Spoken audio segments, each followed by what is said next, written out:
Hello मेरे प्यारे बच्चों, कैसे हैं आप सभी। आई होप आप सभी बहुत अच्छे होंगे। मैं हूं महिमा और मेरे साथ आज हम हल करेंगे कार्यपत्रक 48। यह कार्यपत्रक 24 अक्टूबर 2020 के लिए है। आज हम सामाजिक विज्ञान इतिहास का पाठ 3 पढ़ने जा रहे हैं, नाथसीवाद और हिटलर का उदय भाग 6। इसके भाग 5 तक हम पहले ही सॉल्व कर चुके हैं, तो आज हम इसका भाग 6 सॉल्व करेंगे। चलिए देख लेते हैं भाग 6 में हमें क्या क्या दिया गया है और फिर सॉल्व करेंगे आज की क्वेश्चन आंसर्स। शुरू करते हैं आज का पार्ट। आज का टॉपिक नाथसी विश्व दृष्टिकोण का प्रचार।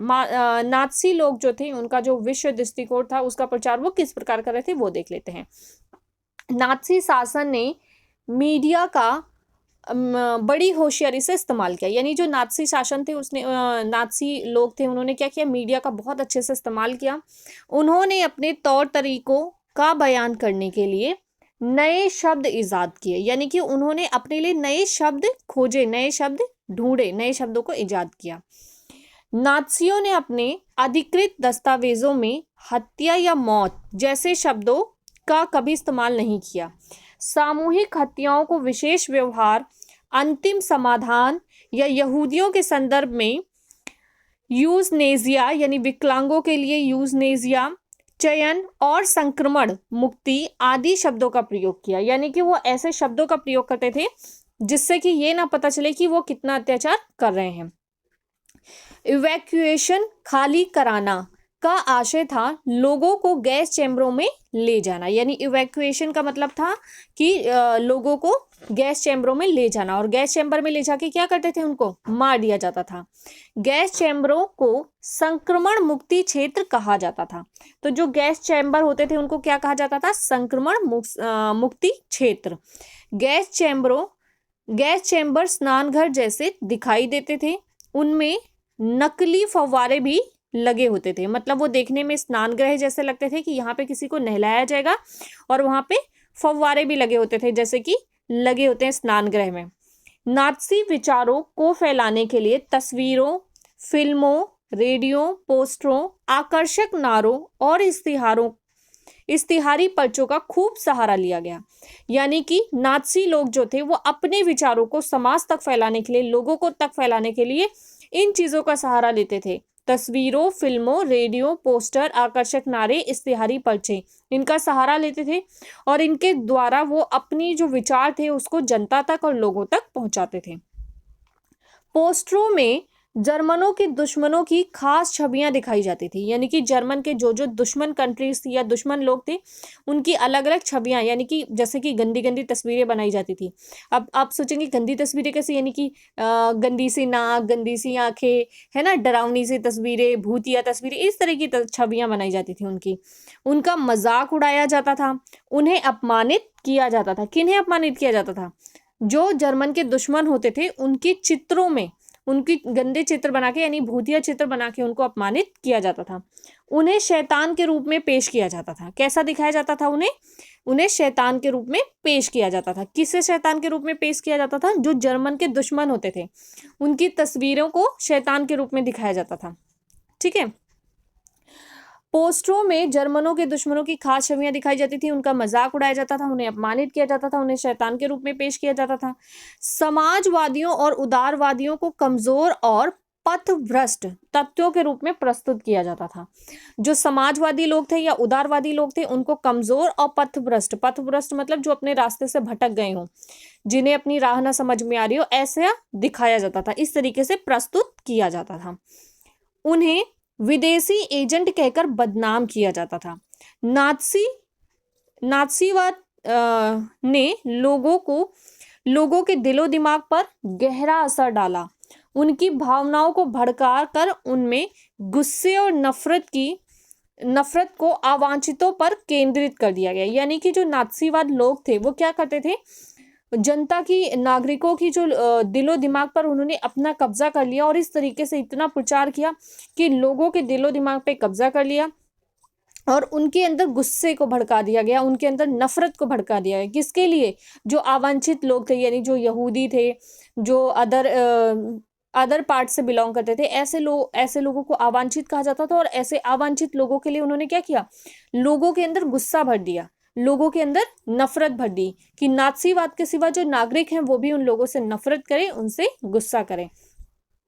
इस तरीके से उन्होंने सहारा लिया इन चीजों का। आगे देख लेते हैं नात्सीवाद पर आम लोगों की प्रतिक्रिया। नात्सीवाद पे आम लोगों की क्या क्या प्रतिक्रिया थी, यानी कि आम जनता थी उनकी क्या सोच थी। जैसे कि हमारे देश में भी जब इलेक्शन होता है बहुत तरह के प्रचार होते हैं और कई प्रचार ऐसे भी होते हैं जो हमारे दिमाग पर हावी हो जाते हैं। तो हमारी भी सोसाइटी में क्या होता है, कई तरह के विचार पैदा हो जाते हैं। कुछ लोग उसको फेवर करते हैं, कुछ लोग उसको उसके अगेंस्ट होते हैं। एक फैमिली में भी कई बार ऐसा होता है कि एक ही पार्टी के फेवर में आधे लोग होते हैं और आधे लोग अगेंस्ट होते हैं। तो ऐसा ही कुछ जर्मनी में भी हुआ। नात्सी पर आम लोगों की प्रतिक्रिया क्या थी वो देख लेते हैं।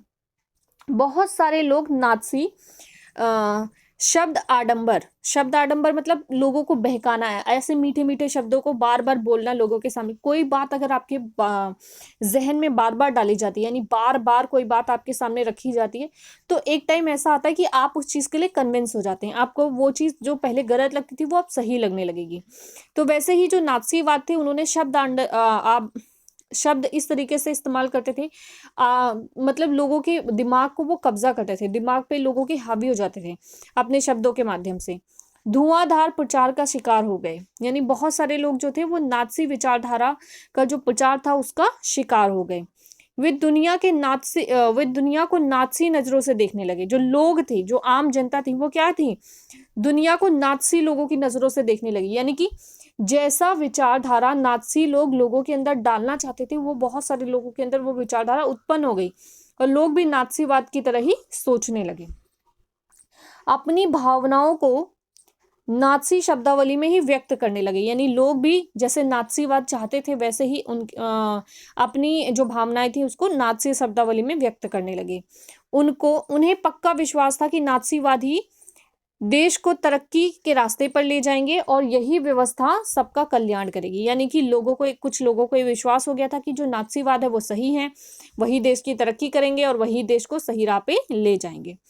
लेकिन बहुत सारे लोग नात्सीवाद का जमकर विरोध किया, यानी बहुत सारे लोग ऐसे भी थे जो नात्सीवाद को पसंद नहीं करते थे, उनके विचारधारा को पसंद नहीं करते थे। हालांकि अधिकांश लोग कोई विरोधी कदम उठाने, अपना मतभेद व्यक्त करने और नात्सी का विरोध करने से डरते थे।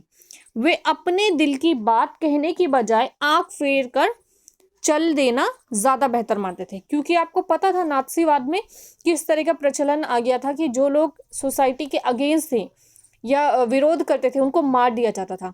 तो अब हर कोई तो इस तरीके से विरोध नहीं कर सकता, इसलिए लोग विरोध नहीं करते थे। जब भी देखते थे प्रचार हो रहा है या कोई चीज तो वहां से चले जाते थे, मतलब चले जाने का मतलब वो इसका विरोध कर रहे हैं, परंतु सामने से कोई इसका विरोध प्रदर्शन या इस तरह की चीजें नहीं करते थे, क्योंकि उनको मरने का डर था, क्योंकि उनको मार दिया जाता था।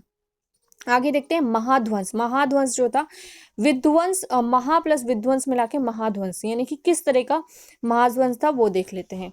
इन्हीं सामूहिक कत्लेआम को महाध्वंस कहा जाता था। सामूहिक कत्लेआम मतलब सामूहिक रूप से, मतलब कई सारे लोगों को एक साथ मार दिया जाता था, उसको सामूहिक, किसी एक इंसान को मारा जाएगा तो वो 1% की मतलब मृत्यु होती है, और सामूहिक का मतलब होता है बहुत सारे लोगों को एक साथ। तो सामूहिक कत्लेआम को महाध्वंस यानी कि होलोकास्ट का नाम दिया गया था। जो कुछ भी हुआ उसकी गवाही घेटों और कैंपों, नगरीय जीवन भोगने वालों के लिए दस्तावेज आदि में स्पष्ट देखी जा सकती है। घेटो हमने सबसे पहली जब हमने ये चैप्टर पढ़ा था तो हमने पढ़ा था कि घेटो कौन सी जगह होती है। घेटो और कैंपो वो जगह हुआ करती थी जहां पर यहूदी लोग रहते थे, खास तौर से घेटो में यहूदी लोग रहा करते थे। तो घेटो और कैंपो में यहूदी और जो अदर कम्युनिटी से बिलोंग करते थे, जर्मनी के नहीं हुआ करते थे प्रॉपर तरीके से, वो सभी रहा करते थे। और उनका आपको पता है कि उनका कत्लेआम किया जा रहा था, उनको गैस चैम्बरों में ले जाके मार दिया जा रहा था, उनको अलग अलग नियम बना के मार दिया जा रहा था। तो इस तरीके से जो सरेआम सामूहिक रूप से कत्लेआम किया जा रहा था, ये महाध्वंस था। और ये महाध्वंस जो था वो घेटो और कैंपो में आप देख सकते हो। घेटो और कैंपो के दस्तावेज मतलब वहां पे जो प्रूफ मिलते थे, उस प्रूफ को देख के पता चलता था कि कैसे कई 100 लोगों को एक बार में ही मार दिया जाता था। उनमें से बहुत से डायरिया, मतलब और बहुत सारे लोग जब ऐसी इस तरह की स्थिति किसी भी देश में आएगी तो लोग अपनी विचारधारा को किताबों के माध्यम से लिखना शुरू करेंगे। तो बहुतों ने डायरियां लिखी, नोटबुक लिखी, दस्तावेजों का संग्रह बनाए।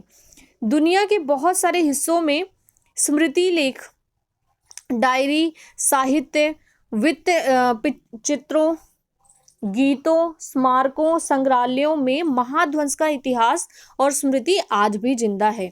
तो आज इतने वर्षों के बाद भी बहुत सारे ऐसे संग्रहालय हैं, संग्रहालय मतलब ऐसे म्यूजियम्स हैं जहां आप जाएंगे और वहां आप देखेंगे तो जर्मनी में जो महाध्वंस फैलाया गया था, नाज़ियों ने जिस तरीके से लोगों को मारा था और लोगों को प्रताड़ित किया था, उसके प्रूफ आज भी आपको वहां देखने को मिलते हैं। कई सारी किताबों में ये कहानियां लिखी गई हैं। हम सुन रहे हैं, ये सुनकर हमें कितना बुरा लग रहा है कि कितना गलत हुआ यहूदियों के साथ। तो सोचिए जब उनके ऊपर ये बीत रही होगी तो कितना गलत हुआ होगा। इसीलिए बहुत सारे लोगों ने इसके ऊपर कहानियां लिखी हैं, डायरी लिखी है, साहित्य लिखे हैं और स्मारक बनाए गए हैं, इसके लिए संग्रहालय यानी म्यूजियम्स बनाए गए हैं और ये सारे प्रूफ रखे गए हैं कि किस तरीके से जर्मनी में ये महाध्वंस फैला था। ये सारी चीजें उन लोगों के लिए एक श्रद्धांजलि है जिन्होंने उन कठिन दिनों में भी प्रतिरोध का साहस दिखाया। यानी कि ये सब उन सभी लोगों को श्रद्धांजलि है जिन लोगों को मार दिया गया था, परंतु वो लोग डरे नहीं और उन्होंने इसका प्रतिरोध किया था मरने से पहले। उन लोगों के लिए भी सारी बातें शर्मनाक यादगार हैं जिन्होंने जुल्म ढाए और उनके लिए चेतावनी है जो खामोशी से सब कुछ देखते रहे। तो कुछ लोग तो जुल्म ढाने वाले थे और कुछ जुल्म सहने वाले थे। तो जिन्होंने ये जुल्म ढाए उनके लिए ये शर्मनाक यादगार है और जिन्होंने ये जुल्म को सहा खामोशी से, उनके लिए भी ये एक चेतावनी है कि किस तरीके से ये महाध्वंस जर्मनी में फैला और एक भारी तबाही लेकर आया। कितने हजारों लोगों को अपनी प्राणों से अपना हाथ धोना पड़ा, वो भी बिना किसी गलती के। तो ये है आज का टॉपिक। आई होप आपको समझ में आया होगा। चलिए देख लेते हैं आज के प्रश्नों को। आज हमसे क्या क्या प्रश्न पूछे गए हैं।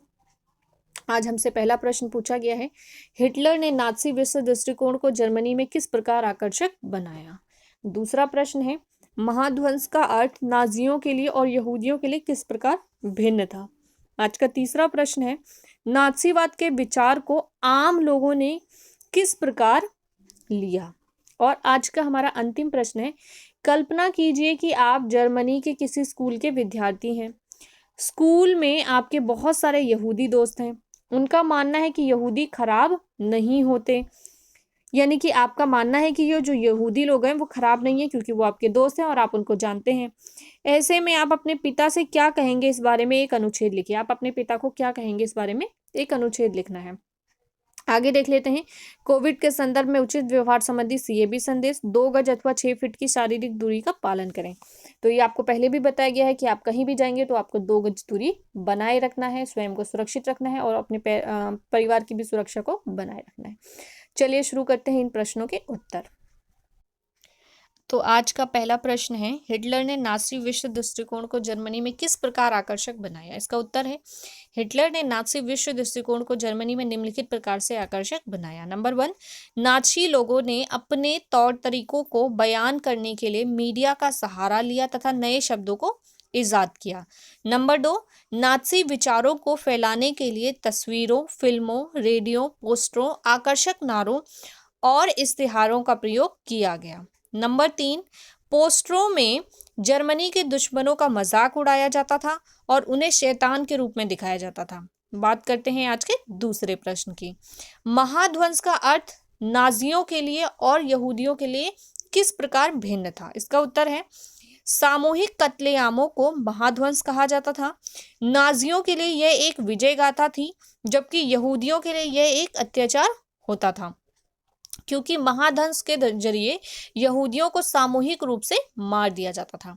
बात करते हैं आज के तीसरे प्रश्न की, नाज़ीवाद के विचारों को आम लोगों ने किस प्रकार लिया। उत्तर है, नाज़ीवाद के विचारों को अधिकतर लोग प्रभावित हुए और वे नाज़ी विचारधारा के अनुसार सोचने लगे। उन्हें लगने लगा कि नाज़ीवादी देश को तरक्की के रास्ते पर लेकर जाएगा और यही व्यवस्था सबका कल्याण करेगी, जबकि कुछ लोग नाज़ीवाद का विरोध करते थे परंतु विरोधी कदम उठाने का साहस नहीं करते थे। बात करते हैं आज के अंतिम प्रश्न की। कल्पना कीजिए कि आप जर्मनी के किसी स्कूल के विद्यार्थी हैं। स्कूल में आपके सारे दोस्त यहूदी दोस्त हैं। आपका मानना है कि यहूदी खराब नहीं होते। ऐसे में आप अपने पिता से क्या कहेंगे, इस बारे में एक अनुच्छेद लिखिए। तो उत्तर है, पिताजी, मेरे दोस्त यहूदी हैं परंतु वे दिल के बहुत अच्छे और सच्चे हैं। हमारे समाज में लोगों के मन में यह धारणा क्यों है कि यहूदी अच्छे नहीं होते, जबकि मेरे सभी मित्र यहूदी होते हुए भी बहुत अच्छे हैं। मुझे मेरे मित्रों में किसी प्रकार की कोई समस्या नहीं दिखाई देती, इसलिए मैं अपने मित्रों से मित्रता को बनाए रखूंगा। परंतु इस समाज में ऐसा क्यों किया जा रहा है कि मनुष्य को मनुष्य से अलग करके भेदभाव किया जा रहा है। सभी मनुष्य हैं तथा सभी को एक जैसा जीवन जीने का अधिकार है, इसलिए किसी से भी किसी भी प्रकार का भेदभाव करना पूरी तरह से गलत है। तो ये है हमारे आज के सभी प्रश्न और उनके उत्तर। आई होप आपको समझ में आए होंगे। यदि आपको समझ में आए तो वीडियो को लाइक कर दीजिए, चैनल को सब्सक्राइब कर लीजिए ताकि हर एक वीडियो का नोटिफिकेशन आपको मिलता रहे। मैं हूं महिमा और आपसे लेती हूं विदा। जल्द ही मिलूंगी अगली वीडियो में नए टॉपिक के साथ। बाय बाय बच्चों, टेक केयर।